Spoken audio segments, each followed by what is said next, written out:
पाहिलं व्हॅलेन्सी म्हणजे काय, व्हॅलेन्सीचा इम्पॅक्ट जे आहे ते पिरियडिक टेबलमध्ये कसा होतो किंवा व्हॅलेन्सीनुसार ग्रुपमध्ये आणि पिरियडमध्ये काय ट्रेंड्स आहे हे सुद्धा आपण बघितलं. त्यानंतर आपण ॲटॉमिक साईज बघितली पिरियड्समध्ये आणि ग्रुप्समध्ये.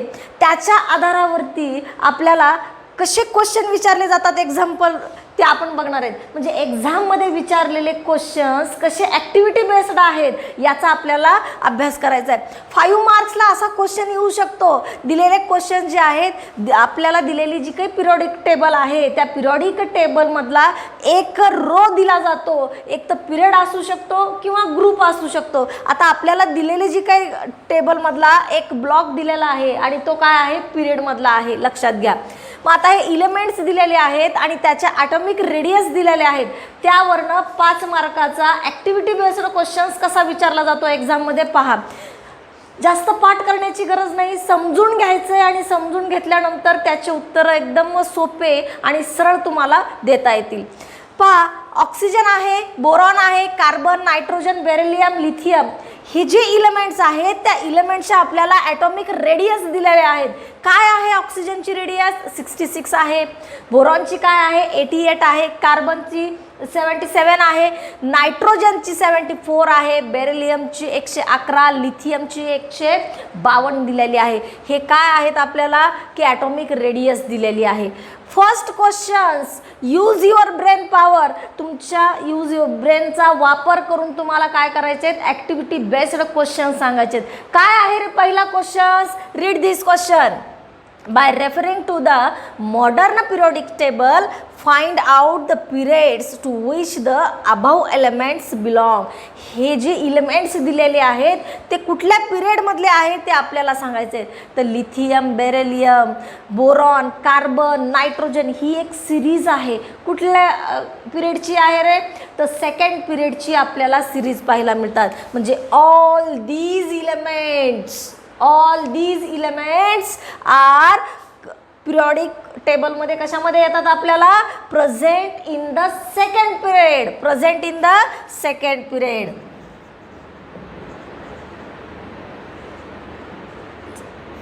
सेकंड पिरियडमध्ये आलेले आहेत.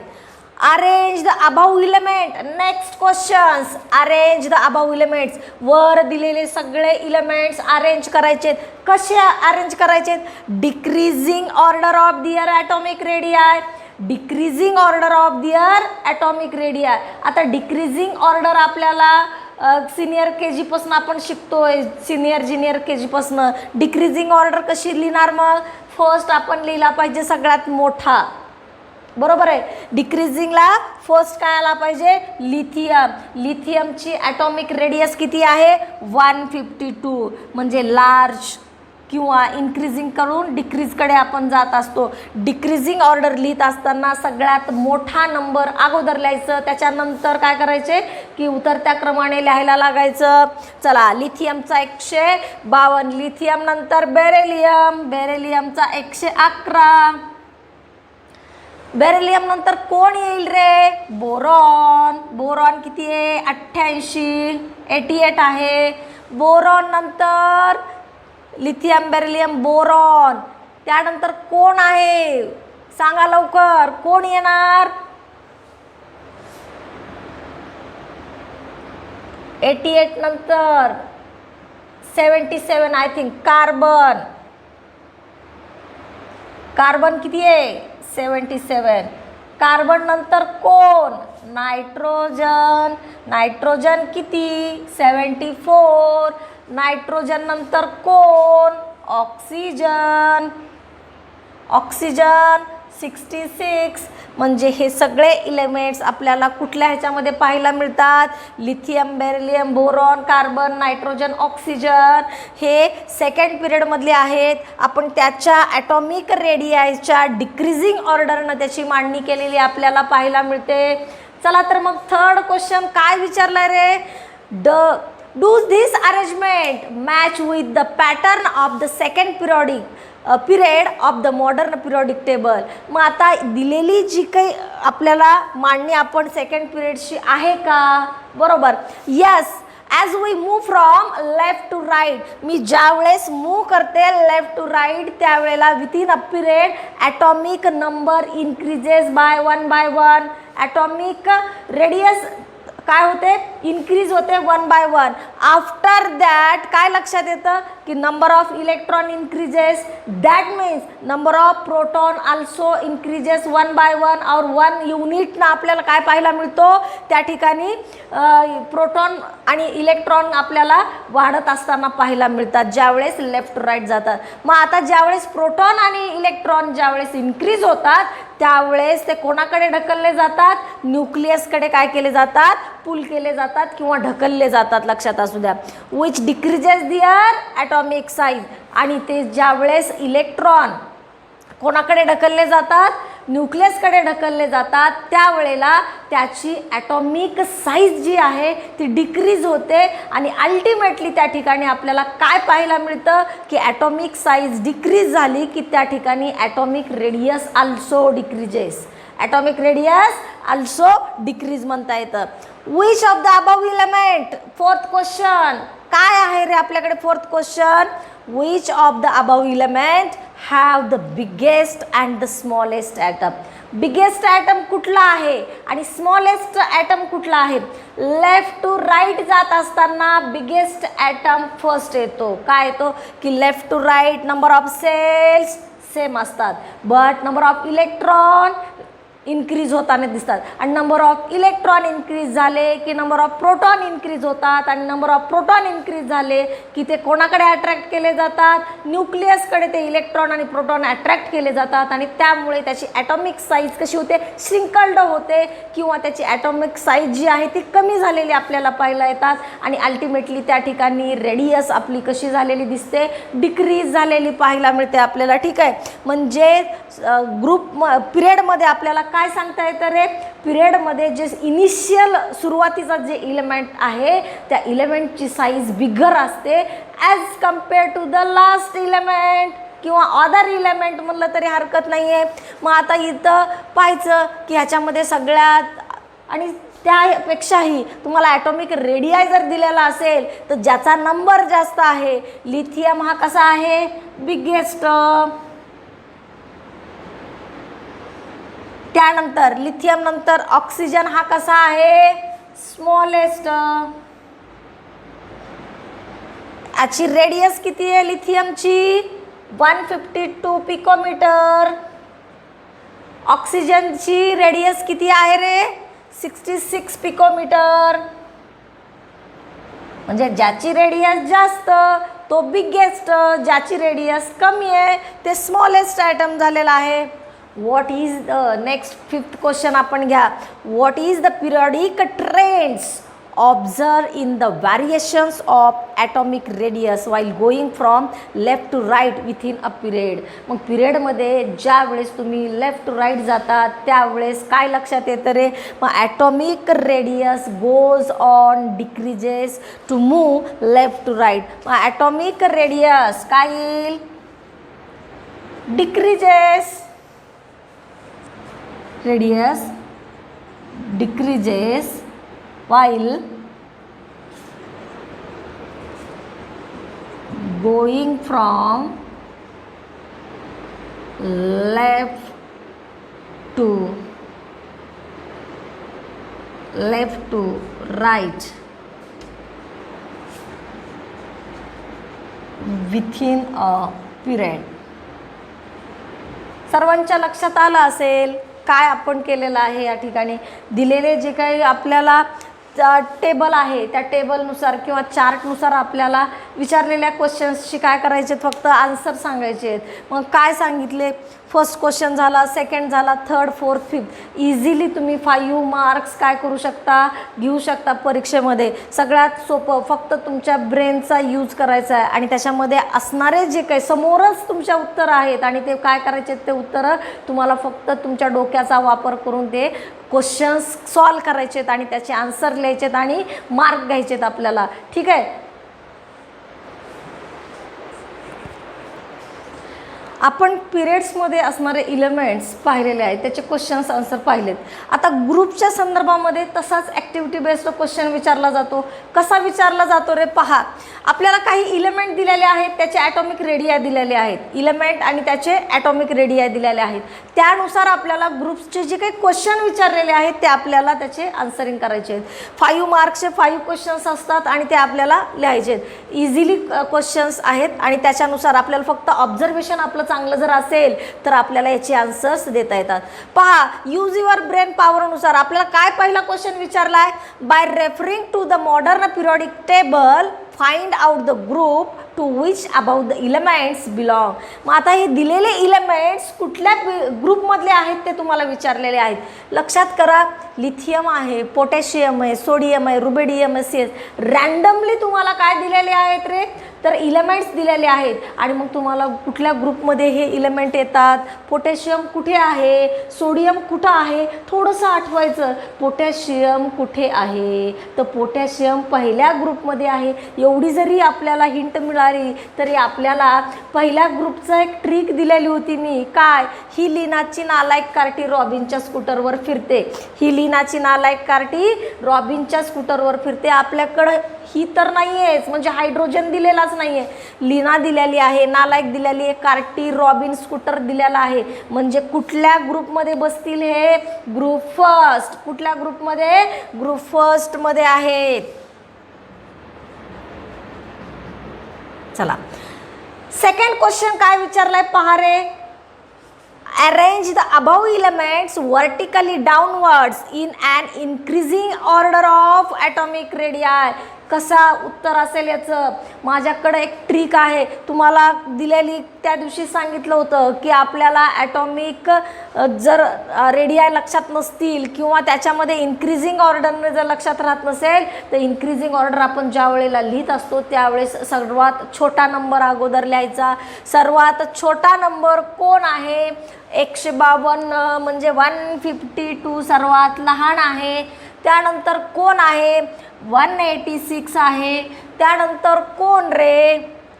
231. त्यानंतर कोण असणार? 244. त्यानंतर 262. हे काय आहेत? आपल्याला इन्क्रीजिंग ऑर्डरनं नंबर्स लिहिता आले. चला तर मग त्याच्या समोर आपण काय लिहिणार? त्याची इलेमेंट्स. 152 लिथियम, त्यानंतर 186 sodium, potassium, rubidium and CS. कुठल्या ग्रुपमध्ये बसतात हे इलेमेंट्स? तर हे फर्स्ट ग्रुपमध्ये मला असताना पाहायला मिळतात. पाहिले का इलेमेंट्स हे फर्स्ट ग्रुपमध्ये. चला तर मग आता थर्ड क्वेश्चन काय आहे आपल्याकडे? Does this arrangement match with the pattern of group first. बरोबर आहे. अरेंजमेंट काय आहे? ही कुठल्या ग्रुपची अरेंजमेंट आहे किंवा ग्रुप फर्स्टची अरेंजमेंट बरोबर आहे का? Of the modern periodic table. Modern periodic टेबलनुसार जर पाहिलं तर हे ग्रुप फर्स्टमधलेच इलेमेंट आहेत का पाहायचे. यस, ग्रुप फर्स्टमधलेच इलेमेंट आहेत. कसं आठवलं? बाय ट्रिक आठवलं आम्ही. Yes, as we go down a ग्रुपमध्ये वरून खाली जात असताना काय लक्षात येतं? Number of cell also increases. That means number of newly electron is enter in the new cell. येणारा प्रत्येक इलेक्ट्रॉन नवीन सेल घेऊन येत असतो, हे आपल्याला पाहायला मिळतात. आणि नंबर ऑफ सेल इन्क्रीज होतं म्हणजे नंबर ऑफ काय इन्क्रीज झालेला आहे? ॲटॉमिक साईज इन्क्रीज झालेली आहे. आणि ॲटॉमिक साईज इन्क्रीज होते म्हणजे नेमकं काय होतं रे? Atomic radii also increases. ठीक आहे. फोर्थ क्वेश्चन घ्या. Which of the above elements have the biggest and the smallest atom. दिलेले जे काही आपल्याला इलेमेंट्स आहेत त्याच्यामध्ये सर्वात बिगेस्ट इलेमेंट कुठला आहे आणि स्मॉलेस्ट कुठला आहे पाहायचं. आता पिरियडसारखं नाही आहे की इनिशियली जो आहे तो बिगेस्ट आहे, नाही, सुरुवातीचा स्मॉलेस्ट. कारण की ग्रुपमध्ये टॉप टू बॉटम जातो. ग्रुपमध्ये कसं जातो? वरून खाली जातो. आणि वरून खाली जात असताना नंबर ऑफ सेल इन्क्रीज होतात. नंबर ऑफ सेल म्हणजे ॲटॉमिक साईज इन्क्रीज होते. बरोबर. मग ॲटॉमिक साईज इन्क्रीज होते म्हणजे ॲटॉमिक रेडियाय आल्सो इन्क्रीजेस. चला तर मग बिगेस्ट एलिमेंट कुठला, सगळ्यात जास्त कक्षा कोणाकडे, CS बिगेस्ट 262 रेडियाय आहे, रेडियानुसार सुद्धा हाच मोठा आहे. कसा एलिमेंट आहे, बिगेस्ट. ठीक आहे. त्यानंतर स्मॉलेस्ट कोण रे, लिथियम 152 पिकोमीटर. कसा आहे एलिमेंट, स्मॉलेस्ट. कसा आहे, स्मॉलेस्ट. चला फिफ्थ क्वेश्चन घ्या. फिफ्थ क्वेश्चन काय आहे आपल्याकडे, what is the periodic trend observation in the variation of atomic radii down a group. मग आपल्याला atomic रेडियाय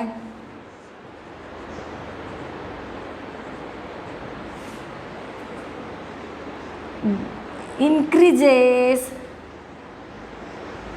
down a group because number of cells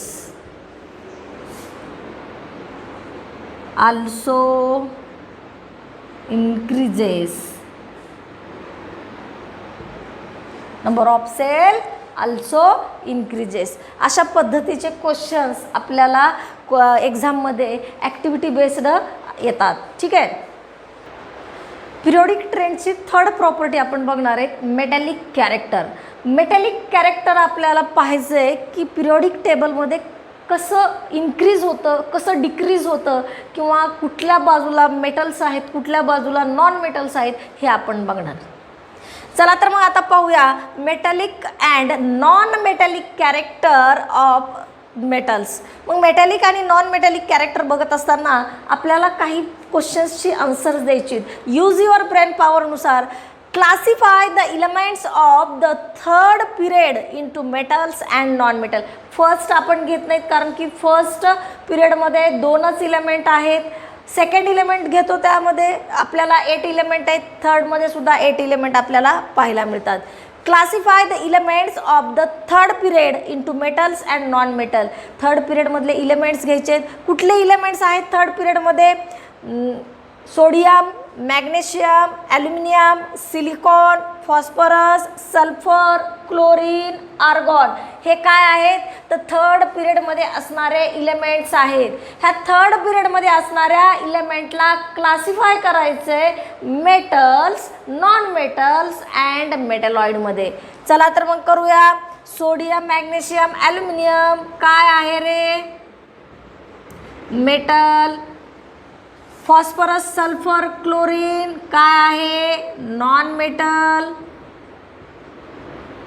and silicon, metalloids. याचा आपण काय केलेलं आहे, क्लासिफिकेशन केलेलं आपल्याला पाहायला मिळतं.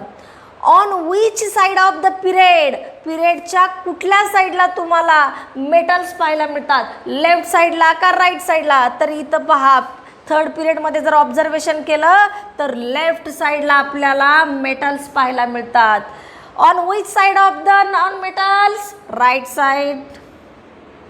And metalloids are present in periodic table is the zigzag line of the periodic table. The tendency of atom, लक्षात घ्या. आता मेटॅलिक आणि नॉन मेटॅलिक कॅरेक्टर म्हणजे नेमकं काय पाहूया. मेटॅलिक आणि नॉन मेटॅलिक कॅरेक्टर कसं डेव्हलप केलं जातं, किंवा कुठल्या फॅक्टर डोनेट केल्यानंतर मेटॅलिक कॅरेक्टर किंवा नॉन मेटॅलिक कॅरेक्टर आपल्याला डेव्हलप झालेलं पाहायला मिळतं. Metallic character that means the electro positivity. काय म्हणायचं त्याला, इलेक्ट्रो पॉझिटिव्हिटी म्हटलं जातं. द टेंडन्सी ऑफ, मग ही इलेक्ट्रो पॉझिटिव्हिटी कशी क्रिएट केली जाते, ज्यावेळेस आपण इलेक्ट्रॉन लूज करतो, डोनेट करतो, त्यावेळेला इलेक्ट्रो पॉझिटिव्हिटी काय होते, क्रिएट केली जाते. The tendency of atom losing its valence electron to form the cation is called as the metallic character and also called as the electropositive elements म्हणलं जातं. बरोबर आहे. मग आता ज्या वेळेस एखादा इलेमेंट्स व्हॅलेन्स शेलमध्ये असणारे इलेक्ट्रॉन डोनेट करतो, लूज करतो, त्यावेळेला तिथं काय होतात की पॉझिटिव्ह चार्ज क्रिएट होतो. आणि पॉझिटिव्ह चार्ज क्रिएट होतो म्हणजे कॅटायन फॉर्मेशन करतात. कॅटायन फॉर्मेशन होता, म्हणजेच याला आपण मेटॅलिक कॅरेक्टर म्हणलं जातं. This metallic character is also called as electropositivity म्हणलं जातं. काय म्हणलं जातं? Electropositivity of the element. त्याच्या अपोजिट घ्या, ज्या वेळेला काय केलं जातं, the tendency of atom gain electron from outside into its valence cell is called as to form the anion and is also called as the non-metallic character or also called as the electronegative of the element म्हणलं जातं. लक्षात घ्या, असा element ज्याच्या outermost सेलमध्ये काय केलं जातात, बाहेरून इलेक्ट्रॉन, व्हॅलेन्स सेलमध्ये इलेक्ट्रॉन घेतले जातात बाहेरून, आणि घेतल्यानंतर त्याच्यावरती मायनस चार्ज ॲनायन फॉर्मेशन होतं, निगेटिव्ह चार्ज फॉर्मेशन होतं, म्हणजेच ॲनायन फॉर्मेशन होतं. त्यावेळेला आपण त्याला काय म्हणलं जातं, नॉन मेटॅलिक कॅरेक्टर. आणि this non metallic character is also called as the electronegative. काय म्हणलं जातं, इलेक्ट्रोनिगेटिव्ह ऑफ द इलेमेंट म्हणलं जातं. येतं लक्षात सर्वांच्या. म्हणजेच दुसऱ्याकडनं घेतलं तर आपल्यावर कर्ज असतं, ते निगेटिव्ह म्हणलं जातं, electronegative. That is the non metallic म्हटलं जातं.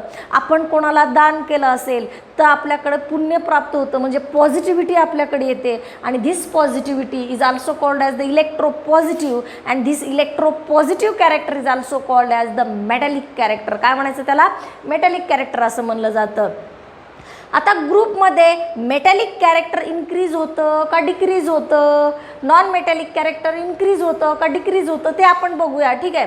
मग आता इन अ ग्रुपमध्ये आपण कसं सर्वाइव्ह करतो, टॉप टू बॉटम. कसं सर्वाइव्ह करत असतो रे, टॉप टू बॉटम सर्वाइव्ह करत असतो. while going down a group a new cell get added. आपल्याला माहिती आहे, ज्यावेळेस आपण ग्रुपमध्ये सर्वाइव्ह करत असतो किंवा जात असतो त्यावेळेला टॉप टू बॉटम डाऊनवर्ड डायरेक्शनने जातो रे. मग डाऊनवर्ड डायरेक्शननं जातो म्हणजे नंबर ऑफ सेल्स काय होतात बाळा, इन्क्रीज होत जाताना दिसतात. नंबर ऑफ सेल ॲड होत जाताना आपल्याला पाहायला मिळतात. म्हणजेच resulting in and the distance between the nucleus and the valence electron is large. काय सांगता येतं, ज्यावेळेस आपण ग्रुपमध्ये डाऊनवर्ड डायरेक्शननी जात असतो त्यावेळेस नंबर ऑफ सेल ॲड होत जातात, आणि नंबर ऑफ सेल जसं जसं ॲड होत जातात त्यावेळेला काय आपल्याला रिझल्ट दिसतो, तर nucleus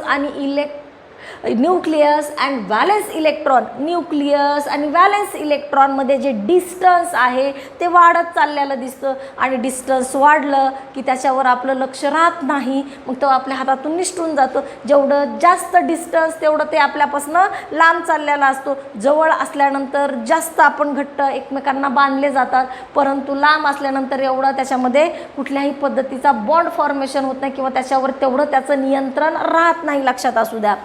This decrease the effective nuclear charge, therefore lower the attractive force on valence electron. मग आता न्यूक्लिअरवर असणारा चार्ज जे आहे आणि न्यूक्लिअर असणारा इफेक्टिव्ह न्यूक्लिअर चार्ज हा कमी होत जातो. आणि त्यावेळेस काय लक्षात येतं आपल्याला की अट्रॅक्टिव्ह फोर्स जे आहे न्यूक्लियसमधला आणि व्हॅलेन्स इलेक्ट्रॉनमधला, न्यूक्लियसमधला आणि व्हॅलेन्स इलेक्ट्रॉनमधला तो कुठेतरी काय होतो, कमी व्हायला लागतो किंवा लोअर व्हायला लागतो, हे आपल्याला पाहायला मिळतात. Due to this tendency of atom to lose electron. लक्षच नसेल तर कुणीही त्याला चोरून घेऊन जाऊ शकतो, बरोबर आहे. ड्यू टू धिस टेंडन्सी म्हणजे ज्यावेळेस व्हॅलेन्स इलेक्ट्रॉनवर असणारा फोर्स लोअर होतो त्यावेळेस या टेंडन्सीमुळे तो इलेक्ट्रॉन इझिली लूज होतो किंवा ते दुसऱ्यासोबत निघूनही जाऊ शकतो. कसाही electron increases, hence metallic character of elements increases down the group. मग आपल्याला काय लक्षात येतं, इलेक्ट्रॉन गेला म्हणजे पॉझिटिव्ह चार्ज आला, इलेक्ट्रॉन गेला पॉझिटिव्ह चार्ज आला, पॉझिटिव्ह चार्ज आला म्हणजे मेटॅलिक कॅरेक्टर आलं, आणि मेटॅलिक कॅरेक्टर आलं म्हणजे त्या ठिकाणी काय झालं, इलेक्ट्रोपॉझिटिव्हिटी इन्क्रीज झाली, म्हणजेच मेटॅलिक कॅरेक्टर काय होतं, इन्क्रीज झालेलं आपल्याला पाहायला मिळतात. But as attractive force on valence electron decreases, the property of gain electron decreases. Hence non-metallic character decreases from top to bottom in a group. लक्षात घ्या, ज्या वेळेला तुमचा अट्रॅक्टिव्ह फोर्स जे आहे ते अट्रॅक्टिव्ह फोर्स ऑन व्हॅलन्स इलेक्ट्रॉनमधलं जेवढं कमी होईल तेवढे काय केलं जातं की इलेक्ट्रॉन जे आहे गेन इलेक्ट्रॉन डिक्रीज केले जातात. मग गेन इलेक्ट्रॉन जेवढे कमी, नॉन मेटॅलिक कॅरेक्टर तेवढंच कमी केलं जाईल आणि नॉन मेटॅलिक कॅरेक्टर कमी म्हणजे त्या ठिकाणी इलेक्ट्रोनिगेटिव्ह काय होतात, इलेमेंट्स आपल्याला पाहायला मिळतात. अशा पद्धतीने आपण ग्रुपमध्ये पाहिलं. आता आपण कशात पाहणार आहेत, पिरियडमध्ये पाहणार आहेत. कशात पाहणार आहेत, पिरियड्समध्ये. ग्रुप्समधले पाहिले, आता पिरियड्समधले आपल्याला मेटॅलिक आणि नॉन मेटॅलिक कॅरेक्टर पाहायचं आहे. मग आता पिरियडमध्ये आपण कसं मूव्ह करतो रे, लेफ्ट टू राईट मूव्ह करतो. पिरियड्समध्ये लेफ्ट टू राईट मूव्ह करत असताना नंबर ऑफ सेल कॉन्स्टंट असतात, तेवढ्याच असतात number of cells, but number of electron also increases. That means valence electron also increases. Valence electron increase होतात म्हणजेच प्रोटॉन इन्क्रीज होतो, इलेक्ट्रॉन इन्क्रीज होतात. That means the nuclear charge जो आहे तो काय केला जातो, न्यूक्लियस आणि इलेक्ट्रॉनमध्ये अट्रॅक्शन तयार होतं आणि त्यामुळे त्या इलेमेंटची जी काही ॲटॉमिक रेडियाय आहे ती कशी होते, श्रिंकल्ड होते किंवा ॲटॉमिक साईज जी आहे ती श्रिंकल्ड झालेली आपल्याला पाहायला मिळते आणि त्यामुळे left to right atomic size decrease झालेली पाहायला मिळते. Left to right atomic radii decrease झालेलं आपल्याला पाहायला मिळतं आणि त्यावरून आपल्याला काही पॉईंट्स आहेत ते आपण क्लिअर करणार आहेत. काय रे, while going from left to right, ज्या वेळेस मी पिरियडमध्ये लेफ्ट टू राईट जात असते त्यावेळेला नेमकं काय होतं, तर outermost cell remain same. Outermost cell remains same, but the increases in atomic number, positive charge on nucleus and valence electron also increases while the atomic radius goes on decreases, the effective nuclear charge goes on increases.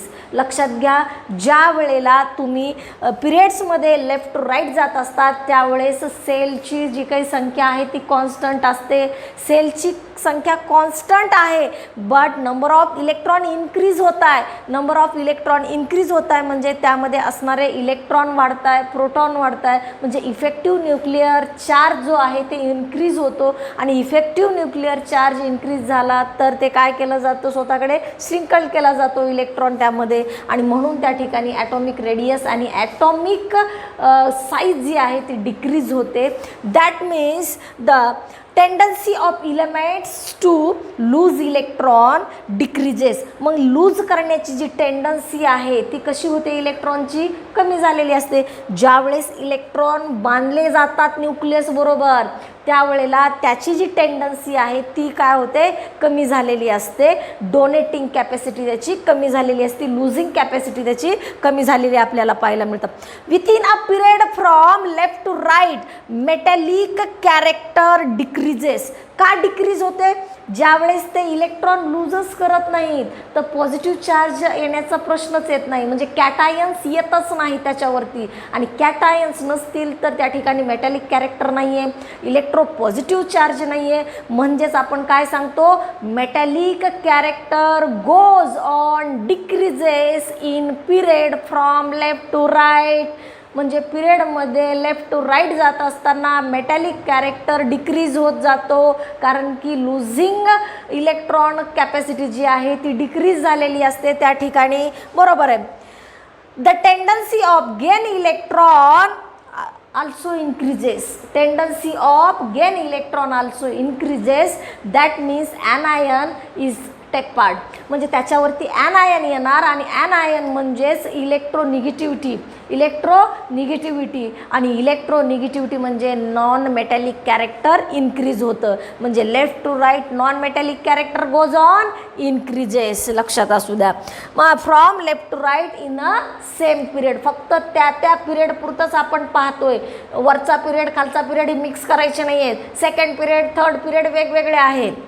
पण कुठलाही period घ्या, non metallic character goes on increases, metallic character goes on decreases left to right, हे तुमच्या लक्षात आलं पाहिजे. Due to its the electron losing and electron gaining capacity of electron in the groups and in periods. This is the metallic and non metallic character in periodic table describe केलेलं आहे आपण. चला तर आता नेक्स्ट पाहूया.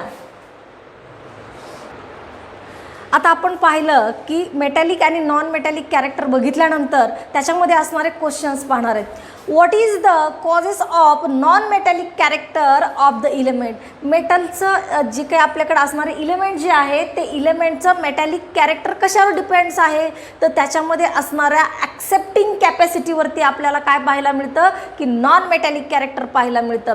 Wien any element shows tendency to accept और share electrons and from negative charge they are said to be electronegative और non metals are electronegative elements म्हणलं जातं. Non metallic elements is also called as the electronegative elements असं के म्हणलं जातं.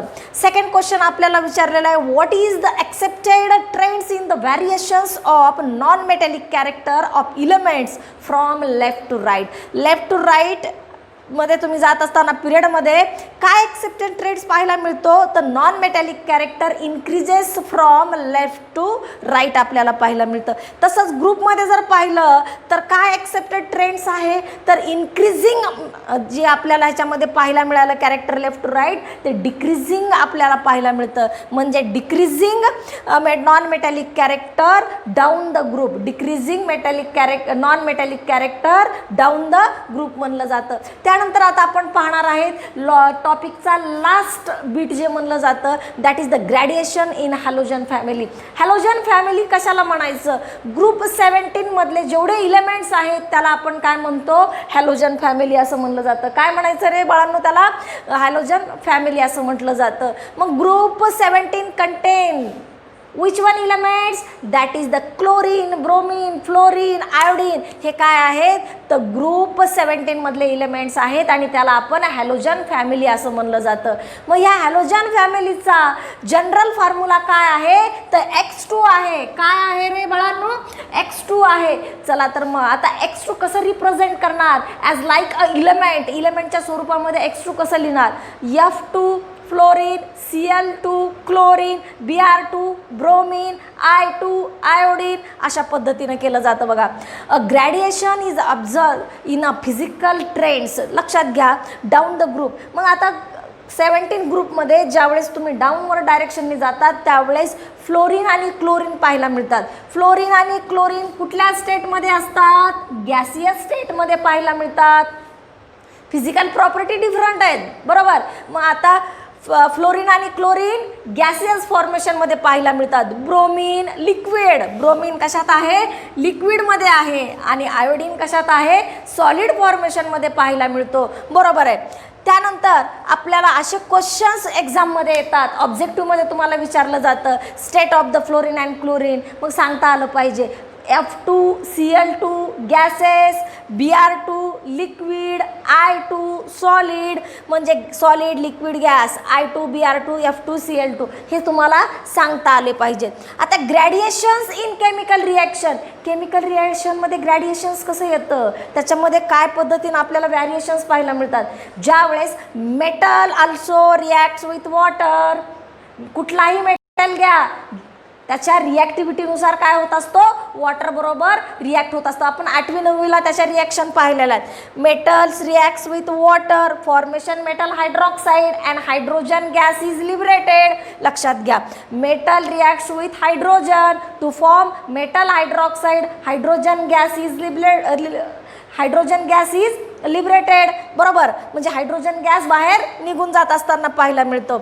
मग आता एखाद्या ग्रुपमधला ट्रेंड बघा, रिॲक्टिव्हिटी कशी आहे. बेरिलियम, मॅग्नेशियम, कॅल्शियम, ट्रॉन्शियम, काय आहे बेरियम.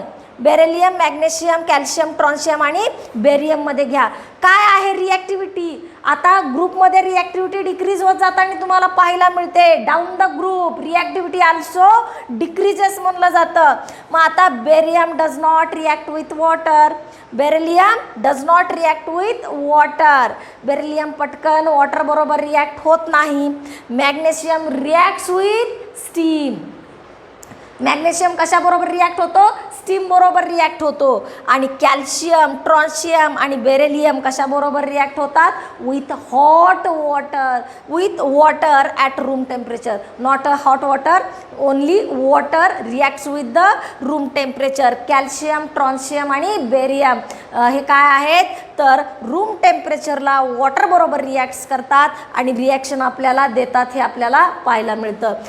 काय रिॲक्ट होत नाही? Beryllium does not react with water. Beryllium does not react with water. Beryllium पाण्याबरोबर रिॲक्ट होत नाही. मॅग्नेशियम स्टीम बरोबर, पाण्याच्या वाफेबरोबर रिॲक्ट होतं. आणि कॅल्शियम, ट्रॉन्शियम, बेरिलियम पाण्याबरोबर रिॲक्ट होतात at a room temperature. At a room temperature. अशा पद्धतीनं आपण 10वीचा पार्ट फर्स्टचा सेकंड चॅप्टर काय केलेला आहे? कंप्लीट केलेला आहे. याच्याबरोबर तुम्ही याचा एक्सरसाइज सोडवा. त्याचबरोबर याच्यावर आधारित असणारे आपले ऑब्जेक्टिव्ज आहेत ते ऑब्जेक्टिव्ह सॉल्व करा. काहीही अडचण असेल तर आपल्या कमेंट बॉक्समध्ये करा आणि पूर्ण हा चॅप्टर जे आपण झालेलं आहे त्याचं रिव्हिजन करा. सातत्याने म्हणजे व्हिडिओ पाहत चला. त्यामुळेच तुम्हाला काय होईल की तुमच्या डोक्यामध्ये असणारे जे काही कन्फ्युजन आहेत ते दूर होतील. कुठलीही अडचण आली तर आपल्या कमेंट बॉक्समध्ये टाका. कुठला बीट समजला नाही त्याचंसुद्धा कमेंट बॉक्समध्ये आपल्याला सांगा. म्हणजे कुठला बीट तुम्हाला समजला नाही पूर्ण डिटेलमध्ये घेतलेला आहे. त्यामध्ये असणारे यूज युअर ब्रेन पॉवरचे क्वेश्चन्स घेतले आहेत. मागच्या इयत्तेचं सुद्धा आपण रिव्हिजन केलेलं आहे. त्यामुळे तुम्हाला कुठंही अडचण येणार नाही. बरोबर आहे? अडचण असेल तर आम्ही तुमच्या सोबत आहोत, लक्षात घ्या. बरोबर? अभ्यास करा आणि चांगले मार्क घ्या. आता नेक्स्ट चॅप्टरमध्ये भेटूया. Bye bye.